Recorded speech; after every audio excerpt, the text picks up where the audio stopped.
નમસ્કાર નમસ્કાર નમસ્કાર વેલકમ ટુ પ્રમુખ દર્શન એજ્યુકેશન ચેનલમાં તમારું હાર્દિક સ્વાગત છે। આજે આપણે એક એવા ચેપ્ટર્સની વાત કરવાની છે કે જે દરેક જીવનની અંદર ખૂબ અગત્યનું અને મહત્વનું છે। કોઈક આપણે ધોરણ 8 કે 10 કે 12 કે એમને તો મહત્વનું છે જ, તે વિદ્યાર્થીઓને તો જરૂરી જ છે, પણ દરેક વાલીઓને અને દુનિયાના દરેક વ્યક્તિને આની જરૂર છે। આમ તો કોઈ પણ મહાપુરુષોના જીવનની અંદર એક અગત્યનો અને મહત્વનો જો કોઈ ગુણ જોવા મળતો હોય ને તો એ પોતાના સફળતાના જે શિખરો હોય, આ ગમે તે એટલા ઊંચા શિખરો ઉપર પોતે વિરાજમાન થતા જોવા મળે, પણ છતાં પણ પોતાનું જીવન એક સાદુમય જીવે છે। તો આ સાદુમય જીવનને શું કહેવામાં આવે છે? અલિપ્તતા। તો તેઓ કોઈ પણ પ્રકારની સુખ સાહેબી પોતાના જીવનની અંદર એટલું બધું એ અગત્યનું રાખતા નથી। ગાંધીજીની આપણે વાત કરીએ તો તમને પણ ખબર છે, ગાંધીજી એનો પહેરવેશ કોઈ સૂટ બૂટ કે એવું કોઈ નથી પહેરતા, પરંતુ એ પ્રભાવિત એમનાથી દરેક વ્યક્તિઓ થતા હતા। સરદાર વલ્લભભાઈ પટેલ એ વર્ષો સુધીની જૂની ફ્રેમ ચશ્માની એનું ખોખું એ બદલાવતા નહોતા। તો આવી રીતે મહાપુરુષોના જીવનની અંદર આ ગુણ જોવા મળે છે। તો આજે આપણે ચેપ્ટર નંબર 6માં એક વાત કરવાની છે ચાણક્યની। આમ તો ધોરણ 6 થી આપણે ભણતા આવ્યા છીએ ચાણક્ય વિશેને વિષ્ણુગુપ્ત કૌટિલ્ય કહેવામાં આવે છે। તેમને અર્થશાસ્ત્ર નામનું પુસ્તક લખ્યું ધોરણ 11 અને 12ની અંદર પણ ચાણક્યની નીતિઓ ઘણા બધા વાંચન પણ કરે છે। તો આજે આપણે આ ચાણક્યની અલિપ્તતા કેવી છે, તો એમના એક બે આની અંદર પ્રસંગો આપવામાં આવ્યા છે। આ પ્રસંગોની આપણે વિશેષ છણાવટ ભરી આપણે રજૂઆત કરવાના છીએ અને સમજવાનો પ્રયત્ન કરશું। સૌ પ્રથમ આ ચેપ્ટર્સની આપણે પ્રસ્તાવના જોઈએ અને એમાં થોડુંક સમજીએ કે શ્રીમદ ભગવદ્ ગીતાની અંદર કર્મયોગીની એક સુંદર એક પરિચય આપવામાં આવ્યો છે અને શ્રી કૃષ્ણ ભગવાન અર્જુનને કહે છે, કર્મણે વાધિકારસ્તે માં ફલેષુ કદાચ। એટલે કે તું કર્મ કરતો જા, ફળની આશા ન રાખ। અને આપણને શું પ્રશ્ન થાય છે કે કર્મ કરતા પૂર્વે તો આપણે છે ને હિસાબ કિતાબ કરીએ છીએ, બસ આપણી પાસે મગજ એટલું બધું હોય ને કે હું આ કાર્ય કરું તો આમાં મને કેટલા રૂપિયા મળે, એટલે આપણે કોઈ કાર્ય સારી રીતે કરી જ ન શકીએ। શા માટે? પહેલા અપેક્ષા રાખવી છે, તૃષ્ણા રાખીએ છીએ, એટલે આપણને એ ફળની ઈચ્છા એ કરીને આપણે કરીએ છીએ। પણ ઈચ્છા રહિત જો કર્મ કરીએ તો શ્રી કૃષ્ણ ભગવાન કહે છે કોઈ દિવસ તમને એ દુઃખનો અનુભવ થશે નહીં। તો આમાં સરસ મજાની કર્મ યોગ એક કહેવામાં આવ્યો છે અને અર્જુનને સરસ મજાનું શીખવાડ્યું છે, જેમણે પોતાની ઇન્દ્રિયો પર સંયમ મેળવ્યો છે। સંયમ એટલે કાપ મૂકવું, એને વધુ પડતું અતિશયોક્તિ ભરી એને વાપરવી નહીં। ઇન્દ્રિયો એટલે 5 જ્ઞાનેન્દ્રિયો, 5 કર્મેન્દ્રિયો અને 11મું મન। તો આ ઇન્દ્રિયો ઉપર સંયમ મેળવ્યો છે। બધા જીવોને આત્મ સ્વરૂપે માન્યો છે એવા નિષ્કામ કર્મયોગી, આ સમજવું જરૂરી છે। નિષ્કામ કર્મયોગી એટલે શું? તો કોઈ પણ પ્રકારના ફળની આશા વગર એ નિષ્કામ ભાવે, અને જો ભગવાન એવા જ ભક્તની ભક્તિ સ્વીકારે છે કે જે નિષ્કામ બને। એમ આપણે પણ વિદ્યાર્થી હોઈએ તો આપણે મહેનત એવી કરવાની છે, સફળતા પ્રાપ્ત થશે જ તે, પરંતુ એમાં નિષ્કામ ભાવે કે મેં આ મહેનત કરી તો એમાં આપણે કાંઈ ભાવતાલ નથી કરવાનું કે આટલી કલાક મહેનત કરી મને આ મળશે ને આમ થશે। હા, પ્રયત્ન આપણા સતત શરૂ થવા પડે। તો આ અલિપ્ત રહેવા માટે કર્મ કર્યા વગર થાય છે એવા કોઈ પણ પ્રકારનું દુન્વયી પ્રલોભન વિચલિત કરી શકતું નથી। અને ચાણક્ય મગજના મહાત્મા હતા, આમ છતાં પણ અત્યંત પોતાનું એક સાદું જીવન જીવતા હતા। હવે આ બે પ્રસંગો તમને અહીંયા આપવામાં આવ્યા છે કે ચાણક્યના ત્યાં ધોળે દિવસે પધારેલા સંત એ મહાત્મા હોય કે પછી રાતના અંધારામાં ચોરી કરનાર આવેલ ચોર હોય, તો એમની આ અલિપ્તતાથી પ્રભાવિત પણ થઈ ગયેલા હતા। તો આ બે પ્રસંગોની બે વાત આપણે નાનકડી એમથી છે પણ સમજવા જેવી છે। સૌપ્રથમ આપણે વાત કરવાના છીએ 5મા અધ્યાયની અંદર આવેલો 7મો શ્લોક, અને શ્રી કૃષ્ણ ભગવાન એ અર્જુનને શું કહે છે કે યોગયુક્તો વિશુદ્ધાત્મા, પછી વિજિતાત્મા જીતેન્દ્રિય, સર્વભૂતાત્મા કુર્વન્નપી ન લિપ્યતે।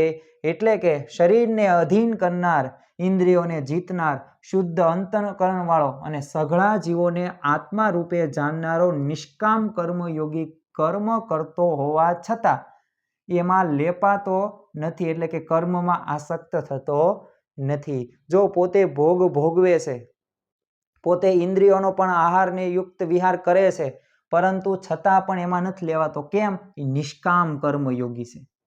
અને નિષ્કામ હોય એને કોઈ દિવસ આવી રીતે વિઘ્ન કરે નહીં. તો અહીં આપણને જે તે પ્રકારના ચાણક્ય છે, જેને વિષ્ણુગુપ્ત કહેવામાં આવે છે, જેને કૌટિલ્ય કહેવામાં આવે છે, તો એમનો થોડોક પરિચય આપ્યો છે કે આ ચાણક્ય એટલે કૌટિલ્ય મૌર્ય વંશના પ્રથમ સમ્રાટ અને ચંદ્રગુપ્ત મૌર્યના ગુરુ અને મુખ્ય પોતે પ્રધાન હતા. એમનું મૂળ નામ વિષ્ણુગુપ્ત. હવે આ ચણકના પુત્ર હતા ને એટલે એમનું નામ ચાણક્ય પડ્યું. અને પોતે કુટિત નીતિ, અને આપણે નીતિ એમની વાંચીએ ને કૌટિલ્યનું જે નીતિશાસ્ત્ર, તો એમાં પણ છે ને એમના ઉપદેશો એવા હોવાથી છે ને એમને કૌટિલ્ય નામ આપ્યું. એટલે ચાણક્ય ચણકના પુત્ર હતા એટલે, અને બીજું યાદ રાખવાનું, કુટિલ નીતિના ઉપદેશક હતા એટલે એમનું નામ પડ્યું કૌટિલ્ય. એમને રાજનીતિક વિશે ગ્રંથ અર્થશાસ્ત્રની પણ રચના કરી છે.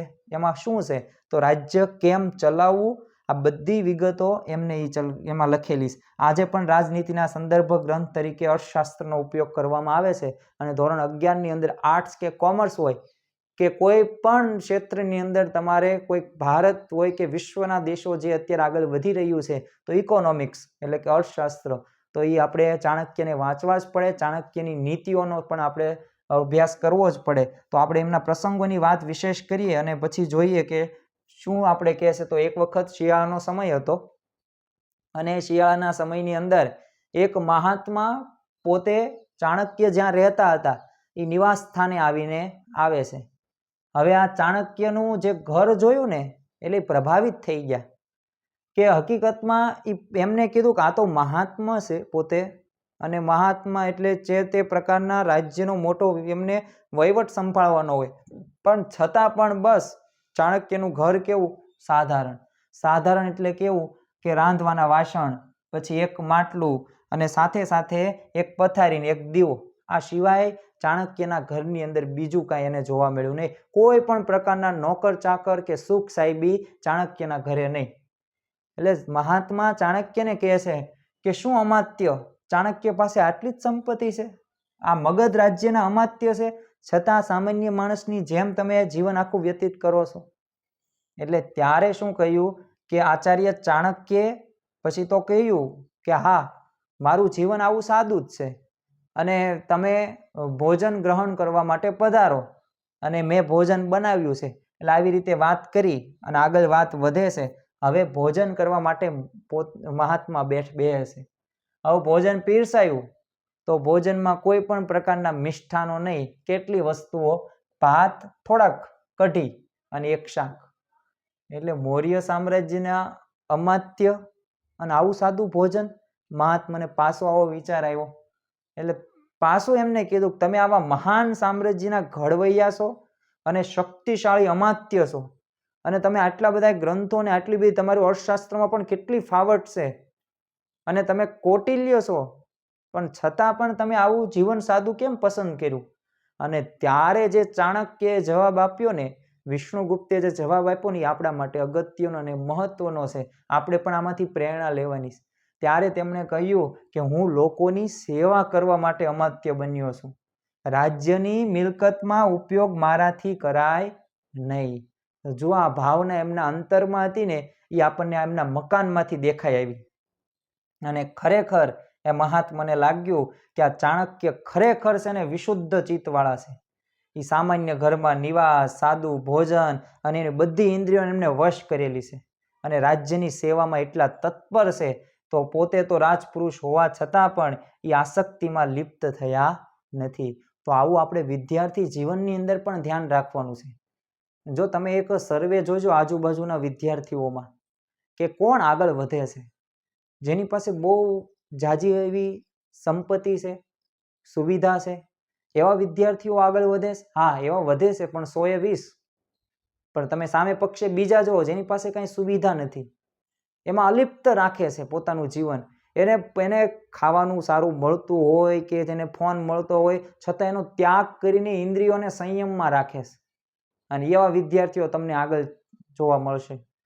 આજે તમે નીટ અને જીની પણ એક્ઝામની પરીક્ષાઓ તમે જુઓ કે આખા ઓલ ઓવર વર્લ્ડની અંદર જે યુપીએસસી કે જીપીએસસી આપણે ગુજરાતની અંદર પરીક્ષા આવે છે, એમાં પણ તમે જુઓ નામ કોના હોય છે. એમ હું નથી કહેતો કે અમીર લોકો ન હોય, પરંતુ એ એવા વ્યક્તિઓ હશે કે જેને આ ઇન્દ્રિયોને વશમાં રાખી હશે અને મહેનત કરી હશે, પુરુષાર્થ એવો કર્યો હશે, એ જ આગળ વધ્યા હશે. તો અહીંયા આપણને પ્રત્યક્ષ દર્શન અહીંયા ચાણક્યની અંદર આપણને થાય છે. તો આ પ્રજાના જો એમને લાગ્યું કે આ સાચા સેવક અને ઇન્દ્રિયો ઉપર વિજય મેળવનાર આવા અનાસક્ત ચાણક્ય હતા, અને આવા ગુણો વિચારતા વિચારતા મહાત્મા હવે ત્યાંથી વયા જાય છે. આગળ હવે થાય છે શું? ત્યારે જ તે અમુક ત્યારે ચાણક્યએ પોતાના એ જે નગરની અંદર, આમ તો બહુ શિયાળાનો સમય હતો એટલે ઠંડી એટલી બધી લાગે એટલે રાજ ભંડારામાંથી છે ને ધાબળા મગાવ્યા. એટલે બધા ત્યાંથી સેવકો આવ્યા ધાબળા લઈને, અને ચાણક્યના એક ખૂણો હતો ઘરને ત્યાં મૂકવાની વિનંતી કરી, એટલે સેવકોએ બધા મૂકી દીધા ત્યાં. એટલે આની જાણ બધાને ગામ લોકોને ખબર પડી જ ગઈ હતી, અને ચોરોને પણ ખબર પડી ગઈ હતી કે ચાણક્યના ઘરે ધાબળાઓ આવ્યા છે, એટલે આપણે ચોરી કરવા જઈએ. એટલે આવું આયોજન કર્યું. એટલે ચોર તો ત્યાં ક્યારે ગયા? પૂનમને રાત્રિએ ગયા. હવે આપણને ખબર છે કે પૂનમના દિવસે ચંદ્ર હોય એ પૂર્ણ કળાએ ખીલે, એટલે એની જે કળાઓ રહી ને એ આપણને વધારે, એટલે પ્રકાશ વધુ આવે. તો એમાં છે ને આખા ઘરની અંદર પ્રવેશન છે ને ત્યારે ચંદ્રના પ્રકાશના કિરણોને લીધે છે ને બધી વસ્તુ એને બરાબર દેખાતી હતી. એટલે હવે જોયું એને આશ્ચર્ય સાથે, એને શું જોયું કે ચાણક્ય સૂતા હતા, એ જાગ્યા નહીં. અને ચોરને આમાં પણ એક્સપર્ટીઝ હોય. જો આમાંથી એક શીખવા જેવું, જો તમે કોઈ પણ નકારાત્મક કાર્ય કરવાની અંદર પણ લોકો કેટલા આગળ વધે છે. ચોરની વાત કરીએ આપણે તો ચોર પકડાતા જ નથી અમુક. કેમ? એમાં એમને ફાવટ આવી ગઈ, એમને મહેનત એવી કરી કે પકડાય જ નહીં કોઈ દિવસ. તો એમ જો નકારાત્મકતામાં જોઈએ એટલા આગળ વધતા હોય, પકડાય કે એમ ન હોય, તો આપણે તો કોઈક સારું કાર્ય કરવું છે, આપણે તો ભણવાનું, બીજાની મદદ કરવી છે, તો આપણે જો એમાં મહેનત કરીએ તો ભગવાન આપણો સાથ દે જ તે. તો આપણે છે ને એક શીખવાનું કે જો તમે જે જગ્યાએ જેવી મહેનત કરો ને એવા તમે આગળ નીકળો છો. એટલે આ એક અહીંયા ચોરને જોયું કે આ જૂના ધાબળો ઓઢીના ચાણક્ય સૂતા છે, અને આમ નવા ધાબળા તો આમ ઢગલો પડ્યો છે, અને એમાંથી એક પણ ધાબળો ચાણક્ય લીધેલો નહીં. એટલે આ ચોરથી રહેવાનું નહીં. આ પ્રશ્નનો જવાબ તો એને મેળવો, જિજ્ઞાસા વૃત્તિ જાગી. એટલે ચાણક્યને જગાડ્યા, અને ચોરે એમને કીધું કે આવું શા માટે? તમે જે અત્યારે સૂતા છો અને જે ધાબળો ઓઢીને, તો જૂનો ધાબળો છે, ફાટેલો તૂટેલો છે, અને આમ તો જો અત્યારે નવા ધાબળા આવેલા ખૂણામાં પડેલા, તો એ ધાબળાનો કેમ તમે ઉપયોગ નથી કરતા? અને ત્યારે ચાણક્યએ શું કીધું? આ તો પ્રજાની સંપત્તિ છે, એટલે પ્રજા માટે જ છે, મારાથી આ લેવાય નહીં. અને આપણે તો હરામ ન હોય ને તોય લઈએ. રસ્તામાં ચાલતા હોય ને 100-200 રૂપિયા જડ્યા હોય ને તો લઈ લઈએ. આપણે એવો વિચાર કંઈ કરીએ નહીં. કોઈકના ખબર જ હોય કે આ વ્યક્તિના જ પડી ગયા છે, અમુક અત્યારે ચોરી કરે છે, આવી વૃત્તિ આપણામાં આવી જાય છે. પરંતુ આ તો હતું, વાપરે તોય કોઈ બોલે નહીં, પણ છતાં પણ એમાં અલિપ્ત રહ્યા. અને ત્યારે આ ચાણક્યનો ઉત્તર આવો સાંભળ્યો ને, એટલે ચોરી કરવા આવેલા ચોરને પસ્તાવો થઈ ગયો, અને એમને ચોરી કરવાનું છોડી દીધું અને નીતિ માર્ગે આગળ વધવાનું નક્કી કર્યું. તો જો આવી રીતે આ બે પ્રસંગો ઉપરથી, પ્રસંગો હતા નાના, પરંતુ ખરેખર પહેલા મહાત્મા સાથેનો સંવાદ હતો ને, એ સાદું ભોજન, સાદું રહેઠાણ અને ઇન્દ્રિયોમાં વશમાં રાખીને ચાણક્ય વર્તતા હતા. એ આપણને અહીંયા ત્યાં પહેલા પ્રસંગમાં જોવા મળ્યું. બીજી જે વાત કે પ્રસંગ તમે જે કહો એ સ્ટોરી, તો એમાં આપણને જોવા મળ્યું કે સામાન્ય રીતે ચોર હતા ને, તો ચોરનું પણ હૃદય પરિવર્તન થઈ ગયું. પણ કેના લીધે? એ ચાણક્યની અલિપ્તતા, કે સંપત્તિ હતી રાજ્યની, પોતે અમાત્ય હતા, પણ છતાં એનો વપરાશ એમને કર્યો નહીં, અને બસ એ જૂનો ફાટેલો તૂટેલો ધાબળો ઓઢ્યો. જો ધારે તો એ વાપરી શકે, પણ ન વાપર્યું. શા માટે? એમાં અલિપ્ત રહ્યા. અને જો યાદ રાખવું કે જીવનમાં આગળ વધવા માટે, એમાંય તે વિદ્યાર્થીને શિક્ષણ ક્ષેત્રે આગળ વધવા માટે, જો અગત્યનું અને મહત્વનું જો મારા મતે હોય ને, તો એ એકાગ્ર નથી થતો. તો એનું કારણ શું છે કે આપણે દરેક ક્ષેત્રની અંદર છે ને આપણે બુદ્ધિ દોડાઈએ છીએ. એટલે આપણે ખાવામાં ધ્યાન રાખવી, પીવામાં, હરવામાં, ફરવામાં, બધામાં સગવડતા આપણે જોઈતી છે. હવે આની લીધે થાય છે શું કે જે કરવાનું છે શિક્ષણ. આ શિક્ષણ રહ્યો ને એ મુખ્ય ધ્યેય છે. આ મુખ્ય ધ્યેયથી વિચલિત કોણ કરે છે? આ દરેક ક્ષેત્રનો આપણો વહીવટ. અને આ વહીવટ રહ્યો ને એના લીધે કોઈ પણ વિદ્યાર્થી કે કોઈ સાધના કરનાર વ્યક્તિ હોય એ આગળ વધી નથી શકતો. એટલે ખરેખર આ ક્ષેત્રોમાં આપણો વહીવટ રહ્યો ને, ખાવું, પીવું, હરવું, ઘરે શું થાય છે ને બહાર શું થાય છે ને, આપણો બેન્ચીસ વાળો શું કરે છે ને, આને આમ કર્યું, આને આમ કર્યું, આટલા માર્ક આવ્યા, ચોરી કરીને આવ્યા. હવે એ વહીવટ આપણે કરવાની જરૂર નથી. તું તારું કર આપણે ક્યારેક વાર્તા કહેશું, પરંતુ આ ચેનલની અંદર જ એક વાર્તા છે. એ જ તે ફરી વખત તમે સાંભળજો તો ખબર પડશે કે ખરેખર આપણું જે કામ રહ્યું રહી જાય. કેના લીધે? આ વહીવટના લીધે. અરે ગામ ગમે એ કરે, ગામ ગમે એ કરે, આપણે શું કરવાનું છે એ થોડુંક ધ્યાન રાખવાનું છે. તો અહીંયા આપણું મુખ્ય ધ્યેય કયું છે? શિક્ષણનું છે. તો એના માટે ચાણક્યમાંથી અલિપ્તતા શીખવા મળે છે. અને જો એમને એ પોતે સંપત્તિ કોઈ પણ વાપરી નથી, સાદું જીવન જીવે છે. ફરી વખત શ્લોકનું આપણે રિવિઝન કરીએ અને ત્યારબાદ એક નવો શ્લોક શ્રી કૃષ્ણ ભગવાન પણ કહે છે, તો એ પણ આપણે સાંભળીએ.